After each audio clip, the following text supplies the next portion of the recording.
il a fait de bonnes études, il a eu à diriger la préfecture d'Abidjan.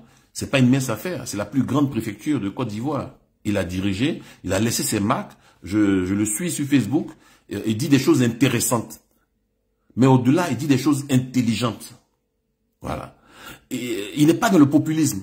Voilà, il n'est pas dans le populisme. Ah oui, bon, tous les Ivoiriens disent la vie chère. Donc moi, j'ai une baguette magique, je vais faire en sorte qu'il n'y ait plus de vie chère.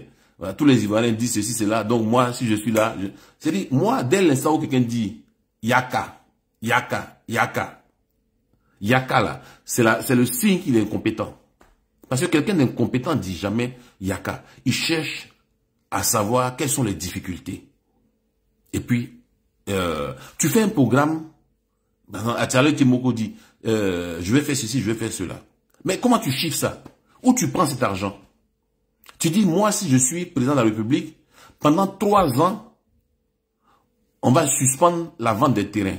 Est-ce que c'est sérieux? La propriété, là, la propriété foncière, là, c'est un droit constitutionnel. Donc, c'est pas par ordonnance ou par décret que tu peux suspendre ça pendant 3 ans.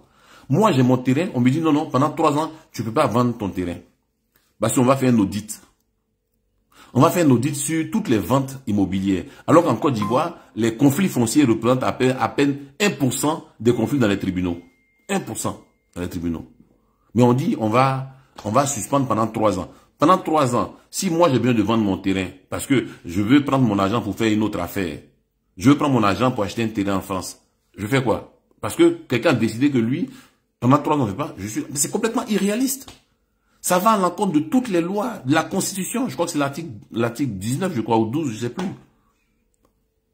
Ça va à l'encontre du principe de la libre circulation des biens et des personnes, qui est un engagement au niveau communautaire. Vous voyez? Donc, il ne faut pas dire des choses juste pour faire plaisir à la masse. La masse aime ça. Parce que dans la masse, il y a beaucoup d'incultes. Ils n'ont pas le niveau. Donc, il suffit qu'on leur dise des choses. Ah oui, bon, écoutez, la Côte d'Ivoire, là, il y a trop d'étrangers. Moi, maintenant, si je viens, la Côte d'Ivoire sera au centre. Les Ivoiriens seront au centre. J'appelle ça un discours populiste. Toutes les études s'accordent à dire qu'en Côte d'Ivoire, on a près de 26% d'étrangers. 26%, ça, c'est ce qui est officiel. Mais je suis sûr que, officieusement, c'est beaucoup plus. Quand tu dis ça, que moi, les Ivoiriens auront plus de droits que les étrangers en Côte d'Ivoire, ça veut dire que tu sors de l'UEMOA, ça veut dire que tu sors de la CEDEAO. Parce que si tu n'es pas ça, c'est pas possible d'appliquer ça. Parce que ce sont les engagements communautaires de la Côte d'Ivoire, donc qui sont au-delà même de la Constitution. Mais est-ce que tu dis ça aux gens? Que si toi tu arrives, tu vas sortir comme l'AES l'a fait. Donc, il ne faut pas s'amuser avec l'intelligence des Ivoiriens. Il faut pas. Moi, je suis prêt à tout débat en direct sur ces questions-là. Ce sont des sujets qui sont tellement importants que faire du populisme dessus pour gagner des miettes, ça m'exaspère. Voilà. Moi, je veux voir des gens engager des débats sérieux, des débats de haut niveau intellectuel, avec des chiffres. Voilà. Quand tu dis je suspends la vente des terrains en Côte d'Ivoire pendant 3 ans, est-ce que tu sais ce que tu fais perdre à l'État en termes de taxes foncières? Parce que quand tu vends un terrain là, il y a des frais de mutation. Ce sont des milliards. Bon, ok, quand tu suspends ça qu'il n'y a plus ces frais de mutation là, on fait comment? Comment tu bouges ces trous là? Parce que c'est cet argent là qu'on prend pour faire des routes, pour faire des ponts, pour faire des écoles, etc. Comment on fait? Quand tu dis pendant 3 ans, on ne vend pas de terrain, on suspend. Les notaires, c'est une grande partie de leur activité. Les promoteurs immobiliers, c'est-à-dire ceux qui construisent les maisons pour les vendre, c'est une grande partie de leur activité. Comment ils font? Ils vont s'asseoir à la maison pour attendre la fin des 3 ans s'ils ne peuvent plus vendre de maison. Donc, il faut faire des propositions sérieuses. Il ne faut pas dire des choses juste pour flatter les gens et alors qu'on ne peut pas les appliquer. Voilà. Sinon, au demeurant, c'est un garçon qui est très sympa. Je suis allé à Tia-Salé, je l'ai rencontré. J'ai même soutenu l'un de ses meetings où j'ai parlé en public. Mais je veux qu'il travaille davantage son projet, ses tests, et qu'il sorte du populisme. Voilà. Qu'il fasse des choses chiffrées. Voilà. Le premier critère de crédibilité d'un programme, c'est son évaluation financière. Où tu trouves l'argent pour financer ça? Premièrement, est-ce que tu vas augmenter les impôts? Si oui, de combien? Et tu vas augmenter les impôts sur quoi? Pour que ceux-là qui te votent là, ils sachent ça. Et quand tu augmentes là, ça représente une enveloppe de combien? Et donc, cette enveloppe-là va suffire à financer ce programme-là sur 1 an, 2 ans, 3 ans, 4 ans.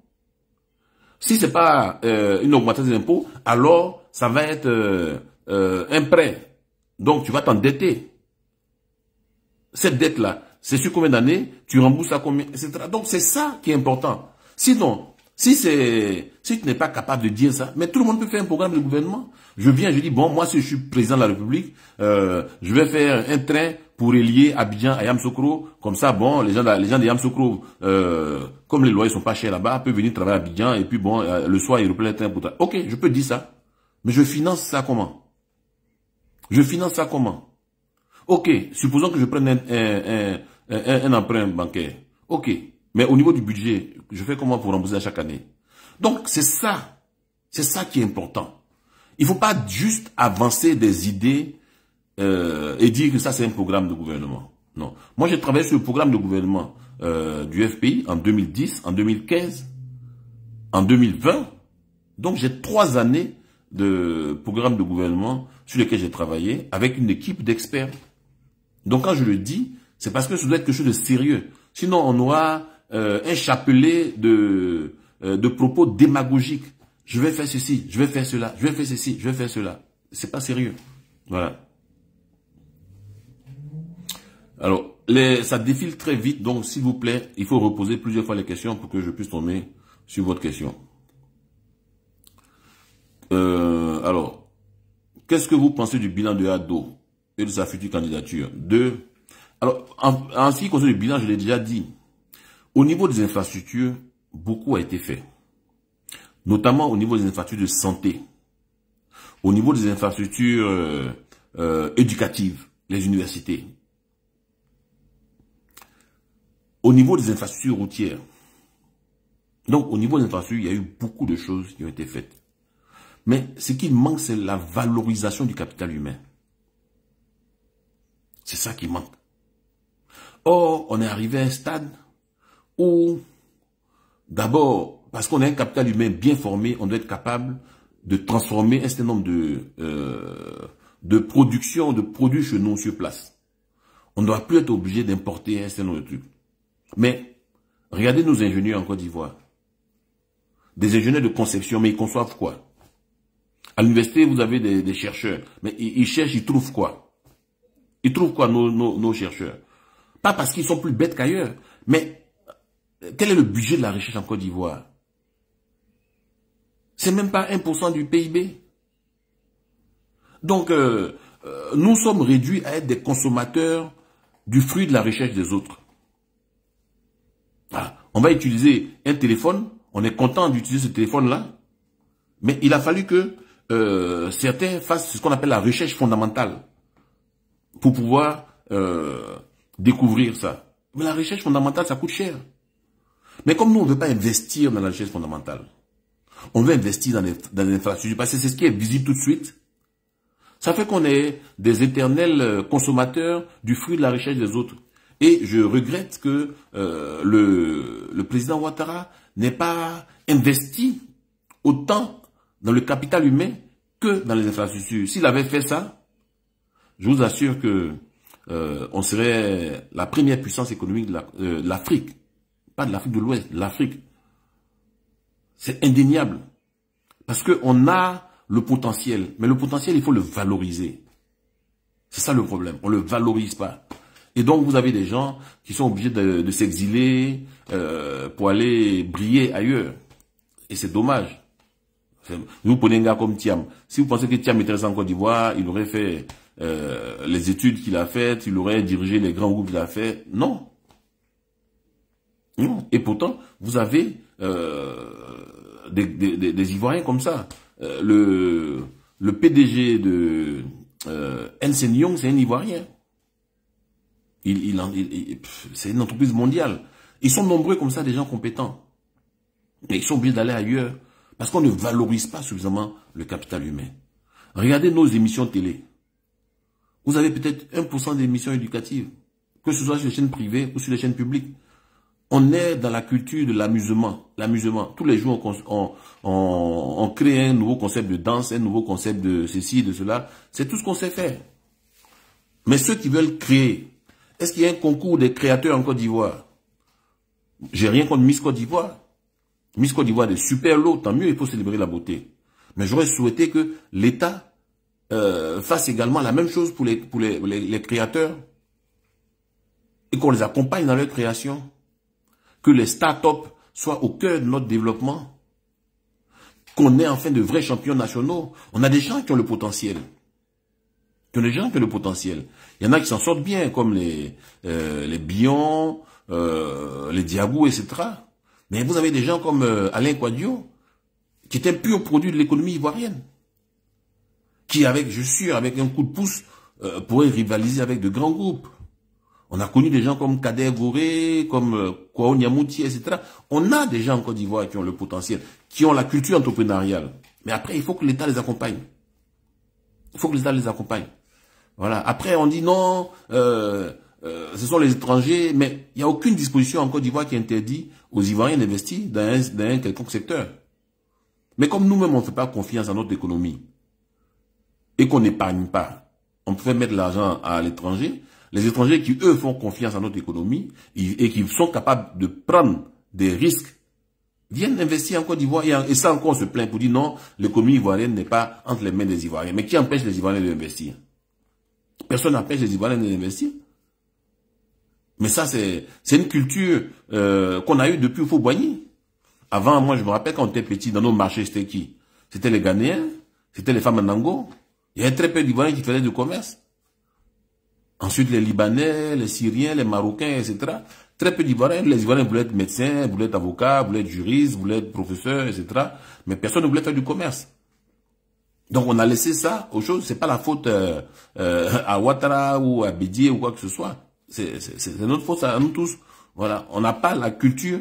Heureusement que, bon, ce qu'on appelle de façon triviale, les djoulas sont là. Parce que s'il n'y avait pas les djoulas, je pense que c'est 99% de l'économie qui serait entre les mains des étrangers. Mais comme ce qu'on appelle les djoulas, ils ont la culture du commerce. Moi, je vois dans nos villages où il n'y a pas de boutique. C'est des djoulas, comme on dit là, qui avec des barriques, des seaux, des valises, se baladent pour aller vendre des vêtements, aller vendre des ceintures, aller vendre des torches, des choses comme ça.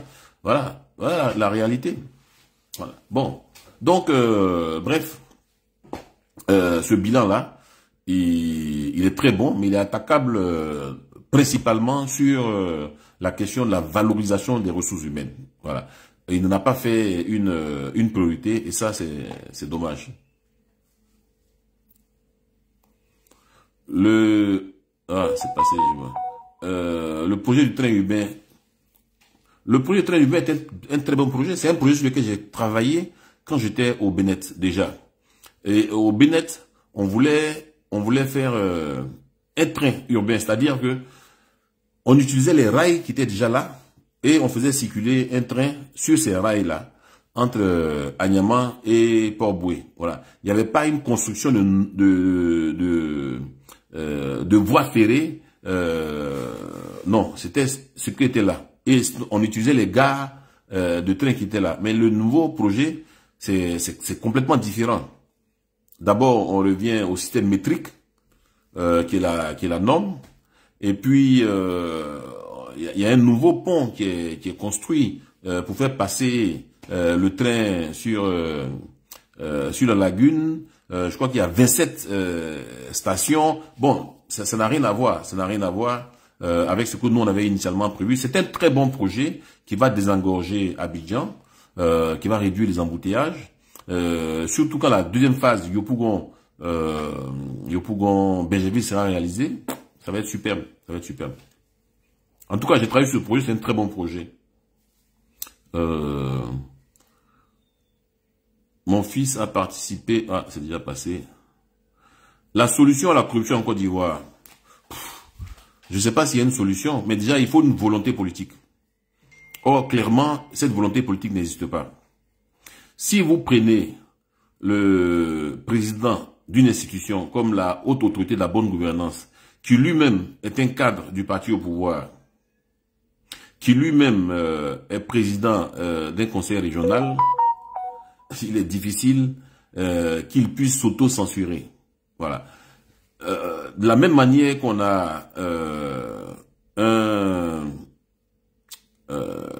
président de la CEI qui est dit indépendant, si on veut vraiment lutter contre la corruption, il faut avoir une autorité chargée de la lutte contre la corruption qui soit vraiment autonome et indépendante des partis politiques.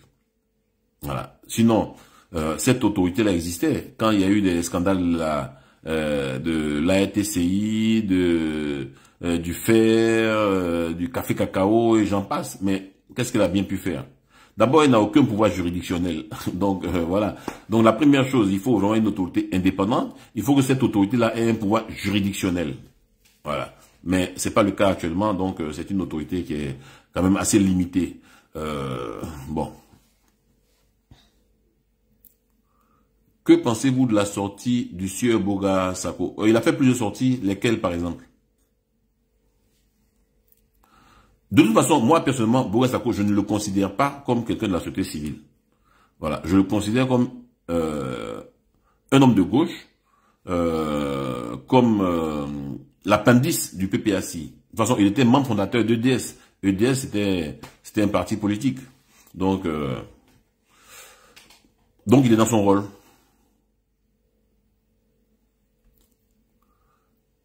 Le nez de Yopougon, dites-lui bonjour pour nous. Oh, je ne vais pas m'attarder sur ça. Je vous ai déjà dit que je considère même que c'est une faute d'avoir répondu à celui-là parce que on joue pas dans la même division. Voilà, on joue pas dans la même division. On n'est pas du tout dans la même corporation. Voilà, c'est pas le même level comme disent les gens. Voilà. La seule chose que je veux dire pour que les gens comprennent bien pourquoi je suis finalement revenu sur cette affaire-là, c'est simplement que j'ai reçu beaucoup de messages inbox. On dit que tu sors avec Doxy Yao. Je ne connais ni d'Adam ni d'Ève. Je l'ai croisé une fois, j'étais à Sokosé. Elle passait avec un de mes petits. Elle m'a dit, monsieur Bonnet, oui, est-ce que je peux faire une photo avec vous? Je dis oui, ok, il n'y a pas de problème. Moi-même, j'ai mis la photo sur ma page.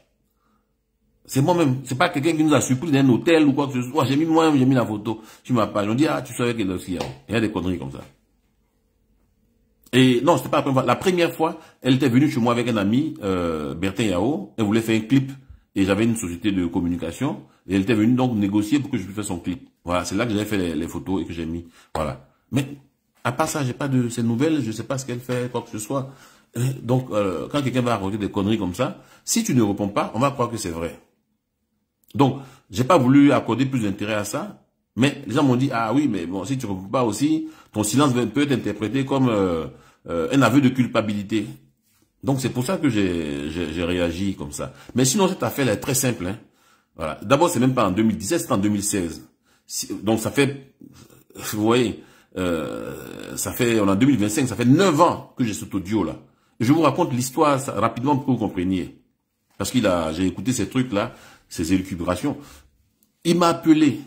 Il m'a dit, écoutez, monsieur Bonnet, j'ai mon père qui est malade. Mon père est à Danané. Il est très malade. Je voudrais le soigner. J'ai pas les moyens. J'ai dit, c'est combien? Il dit 12 000 euros. Il dit, ok. Et donc, qu'est-ce que vous attendez? Bon, si vous pouvez m'aider pour le soigner. J'ai dit, mais je fais comment? Il dit, non, bon, je suis en Finlande. Si vous pouvez m'envoyer de l'argent. J'ai dit, mais votre père à Danané, ça n'a pas de sens de vous envoyer de l'argent en Finlande. Et puis, vous allez lui envoyer. Et puis, c'est là que la communication s'est coupée. Donc, il a rappelé encore, parce que le réseau n'était pas très bon, il a rappelé encore pour me parler de ça. Goli, attends, s'il te plaît. Pardon, viens le prendre. Assieds-toi, j'arrive, assieds-toi. Assieds-toi, pardon. Bon, viens. Viens, arrête de pleurer. Viens, assieds-toi. Voilà, c'est bon. Et donc, il m'a rappelé encore. Et puis, je lui ai dit, non, ça, je ne peux pas. Donc, il me dit, bon, ce qu'on peut faire, je peux vous donner le numéro de ma sœur. Non, voilà. Donc je lui ai dit, voilà, je lui ai dit, je peux envoyer une contribution à votre père directement, et puis bon, il va se soigner. Ou s'il y a des ordonnances à payer, vous me dites, je vais envoyer de l'argent pour payer les ordonnances, et puis bon, ça va être réglé. Il dit non, non, je préfère que vous envoyez l'argent à ma soeur, voilà son numéro de téléphone, parce que mon père, bon, il va être gêné de savoir que c'est quelqu'un qui l'aide et que c'est pas son fils et tout ça. Donc je dis bon, si c'est ça, si ce n'est que ça, c'est pas un problème. Ton père va pas savoir que c'est nous qui l'aidons. Voilà, donc c'est bon, c'est là qu'il m'a dit ah merci, merci, merci, merci et puis bon, voilà. Donc vraiment c'est pas grand chose quoi. Hein, mais alors qu'après ils viennent raconter sa vie pour dire que moi les gens disent il a demandé de l'argent à son père, je l'ai pas défendu. Mais je vais le défendre pourquoi? Je vais le défendre pourquoi? Je vais pas le défendre parce que la réalité c'est qu'il a demandé de l'argent. En tout cas, moi, il m'a demandé de l'argent. Je n'ai pas l'habitude de venir mentir sur la toile, quoi que ce soit. Quand je dis des choses, Et c'est une des raisons d'ailleurs pour laquelle j'ai enregistré. Moi, je n'enregistre jamais mes conversations avec les gens. Mais comme je connais l'individu, je connais sa mentalité. D'ailleurs, il se faisait appeler archiviste. C'est pour ça que j'ai enregistré ça. La preuve, on a eu 3 conversations. La première s'est coupée, la deuxième s'est coupée, c'est la troisième. Je me suis dit, ah, attends, il faut enregistrer. Et c'est pour ça que j'ai enregistré. Donc, vous n'avez pas eu le début. Et c'est pour ça que quand vous avez la troisième partie là, certains n'ont pas compris. Voilà, la troisième partie, voilà, quand je dis bon, vous n'avez dit demandé à votre petite sœur de m'appeler, elle a mon numéro de téléphone. S'il y a quelque chose à lui remettre, c'est à elle qu'on va remettre. C'était ça en fait. Mais si vous n'avez pas suivi le début, c'est difficile à comprendre. Mais bon, c'est pas grave. On est passé à autre chose. Il y a des choses beaucoup plus importantes que ça. Alors. La route qui relie Bonaouin à Boaké en passant par Ara, Kotobi, Andé est dans un état de dégradation très avancé. Je confirme, j'ai pris cette route-là il y a un mois. Il y a un mois. Attends. Va prendre des biscuits. Va prendre des biscuits. Tu veux des gâteaux? D'accord, va prendre des gâteaux. Donne-lui les gâteaux du yaourt. Ok. Thiam pourrait-il assumer une bonne alternance? Oui, Thiam c'est quelqu'un de très compétent. En tout cas moi je travaille avec lui. C'est quelqu'un de très compétent, qui sait s'entourer également de gens compétents. Donc oui, je pense que il ferait un très bon président de la République. Le conseil régional de San Pedro, ah, zut, j'ai pas vu. Que pensez-vous du front commun entre PPACI et PDCI? J'ai déjà répondu à cette question. Que pensez-vous de Sotok et KDS? Alors, dès que j'arrive en Côte d'Ivoire, on va faire une conférence de presse parce qu'on a pris un avocat qui travaille ce dossier-là. C'est un dossier qui est très sensible, donc je ne vais pas en parler. Mais sachez que dès que j'arrive en Côte d'Ivoire, nous allons faire... Tiens, tu veux pas? Bon, attends. Excusez-moi. Tiens. Voilà. Dès que j'arrive en Côte d'Ivoire, on va faire une conférence de presse parce qu'il y a des choses louches dans ce dossier-là. Voilà. KDS a fait disparaître des voitures. Et on se demande comment cela a pu être possible. Parce que nous, on les a tracés. Mais je ne veux pas en dire plus. On va engager un certain nombre de négociations avec l'État. Et si ça n'aboutit pas, on va décrier tout ce que nous avons constaté d'anormal dans ce dossier-là. Voilà. Mais sachez que nous avons 2 avocats, Maître François Serre et Maître Amani, qui travaillent dessus. Comment vous trouvez la posture de M. Afi? J'ai déjà répondu à cette question.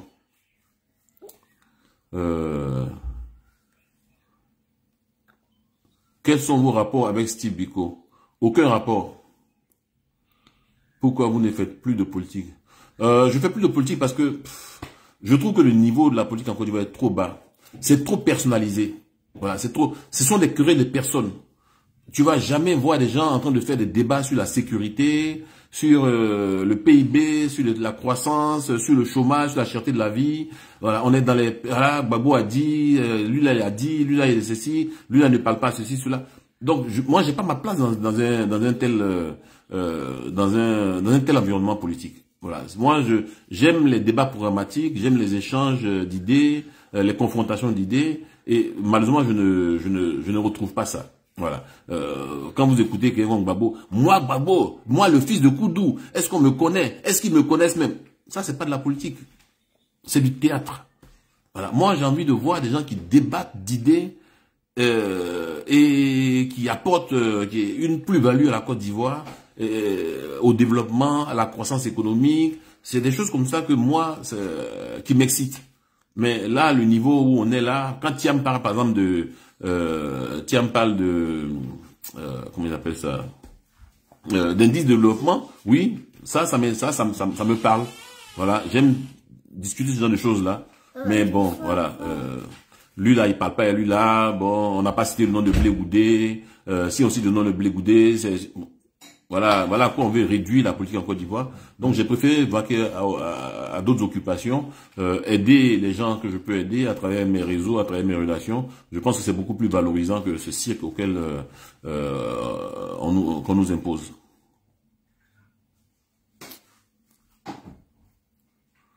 Avez-vous des infos concernant l'affaire Bakary Komé? Non.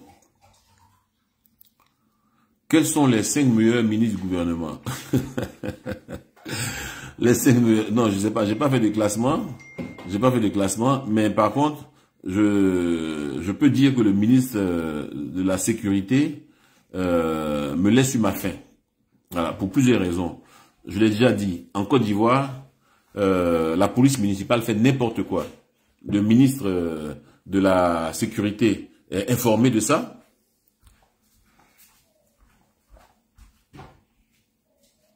Le ministre de la Sécurité est informé de ça, mais il ne fait strictement rien. En Côte d'Ivoire, le prix des thèmes, des services administratifs sont différents d'une sous-préfecture à une autre. On a rapporté ça au ministre, c'est pas son problème.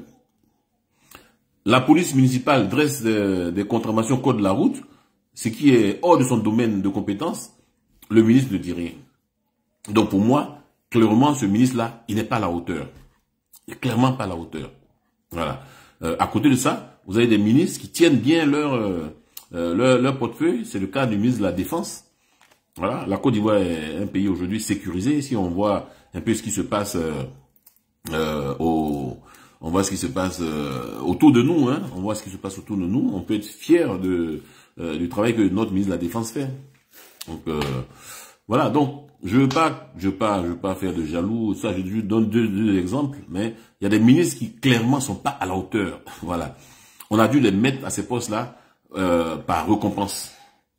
C'est tout. Autre déception, ce sont les ministres-gouverneurs. Moi, j'étais très enchanté quand on a créé ce concept de ministre-gouverneur. Je me disais, bon, on allait donner le budget qu'il faut.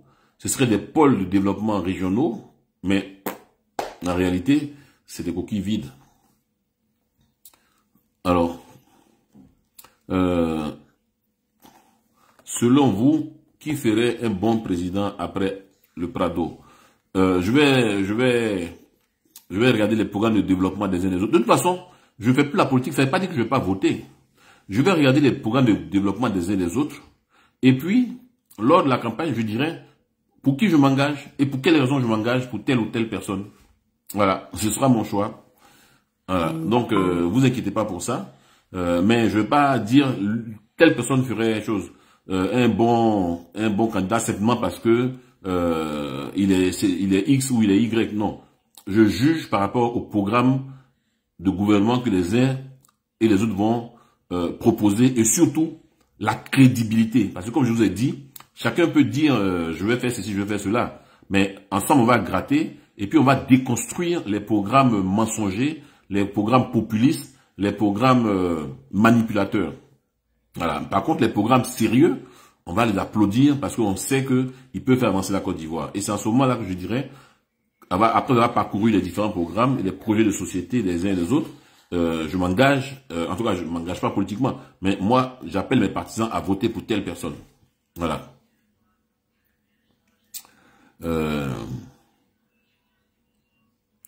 Que pensez-vous de la posture de Charles Blé Goudé?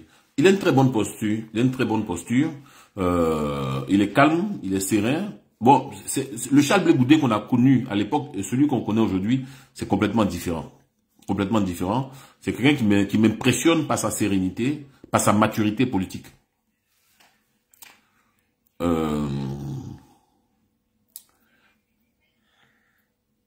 Êtes-vous de la société civile ou soutien à certains... Bon, il vous suffit d'être sur ma page pour répondre à cette question. Arrobase le vrai, j'ai déjà répondu à ta question. Quel est votre commentaire? Que pensez-vous des revendications de primes des fonctionnaires? Je ne me suis pas vraiment penché sur cette question-là. Je ne me suis pas vraiment penché sur cette question. Mais dans tous les cas, je pense qu'il va falloir y travailler parce que dans mon idée à moi, c'est qu'on ait une caisse. Une caisse où on ait une certaine parafiscalité qui alimente une caisse commune. Or, en l'état actuel, qu'est-ce qu'on a? Par exemple, les agents des impôts ou du trésor, ils ont leur caisse. Tout je dirais, les plus-values qu'ils apportent sont versées dans cette caisse-là, notamment au niveau des contrôles fiscaux, etc. Et c'est ça qui se repartissent. Donc, si on a une caisse commune, cette caisse-là doit être partagée de façon équitable à tous les fonctionnaires. Il ne doit pas avoir des fonctionnaires qui soient lésés par rapport à d'autres parce qu'ils servent tous la nation. Et donc, il faut réfléchir à ce mécanisme-là, mais il faut le doubler également d'un critère de performance. C'est ça qui manque dans l'administration ivoirienne. Voilà, le critère de performance.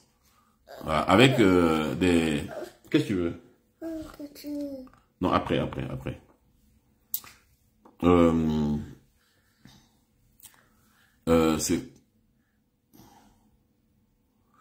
Que pensez-vous du cas de Bouga Sako? J'ai déjà répondu à cette question. Que pensez-vous de l'article 48 du Code de la nationalité? J'ai déjà répondu à cette question. J'ai consacré mon premier article sur cet article-là, mon premier post sur cet article date de 2019. J'en ai fait une autre en 2021, en 2022, en 2023, en 2020. Chaque année, j'ai fait un post dessus pour dire que si en 1961, cet article-là se justifiait, aujourd'hui, cet article ne se justifie plus du tout.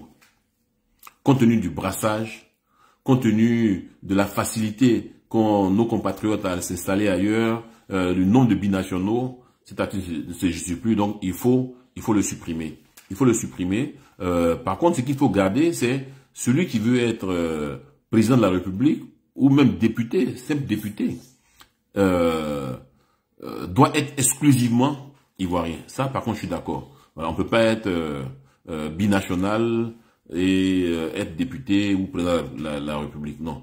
Mais par contre, bon, le gars qui est venu en France en étant français parce qu'il a épousé une Française, ça lui permet d'avoir un certain nombre d'avantages, pourquoi on va l'en priver, hein? Surtout que cette loi-là se retourne contre les Ivoiriens. Je donne un exemple. Je suis marié à une Américaine, nous avons des enfants, ma femme américaine décide d'être devenue ivoirienne, ça ne lui pose aucun problème. Elle deviendra ivoirienne, mais elle garde sa nationalité américaine. Elle ne paie pas sa nationalité. Mais moi, le jour où je décide de prendre elle sa nationalité, alors je paie ma nationalité ivoirienne. Donc ma femme a acquis la nationalité ivoirienne par rapport à moi, mais moi je suis plus ivoirien, elle est ivoirienne et moi j'ai perdu ma nationalité ivoirienne. Vous voyez que c'est absurde. Donc non, il faut... Arrête. Il faut revoir ça. Voilà. C'est une loi que le PDCI a mis en place, mais qui est dépassée. Le FPI n'a rien fait pour changer cette loi. Le PDC, le RDN et le RHDP également n'a rien fait. J'espère que lors la prochaine présidentielle, hein, après octobre, les députés vont se pencher sur ça et puis faire en sorte que cette loi-là saute, voilà, parce que ça n'arrange pas. J'ai vu un grand meeting du RHDP à Paris. Il y avait des milliers de personnes. Je me suis demandé, tous ceux-là, ils sont électeurs? Ils sont vraiment électeurs? Il faudrait que, si on veut appliquer cette loi-là, que la commission électorale puisse croiser le fichier des Ivoiriens inscrits à notre ambassade avec celui du ministère de la Sécurité, pour voir par exemple ceux qui viennent en Côte d'Ivoire avec des passeports étrangers et qui soient retirés de la liste électorale. On serait plus logique avec nous-mêmes. Voilà, donc ça sert à rien d'avoir des milliers d'électeurs à l'étranger alors qu'ils sont même pas ivoiriens. Ils sont plus ivoiriens en tout cas.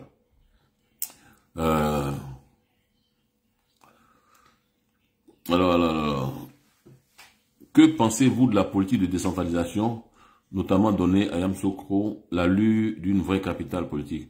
C'était une promesse de campagne du président de la République. Cette promesse n'a pas été tenue. Malheureusement, elle aurait permis de désengorger Abidjan.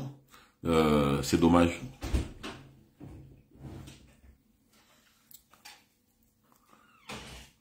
Bon, je sais pas si apparemment il n'y a plus d'autres questions.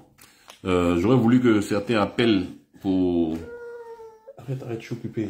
J'aurais voulu que certains appellent pour qu'on ait des discussions en direct, mais bon, j'ai pas reçu d'appel.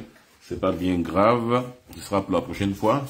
En tout cas, merci, chers amis, d'avoir suivi ce direct-là. J'espère avoir répondu à vos questions en toute honnêteté. Et régulièrement, je viendrai vers vous pour échanger avec vous sur l'actualité, vous dire mes sentiments et mes ressentiments. Voilà. Allez, bonne soirée.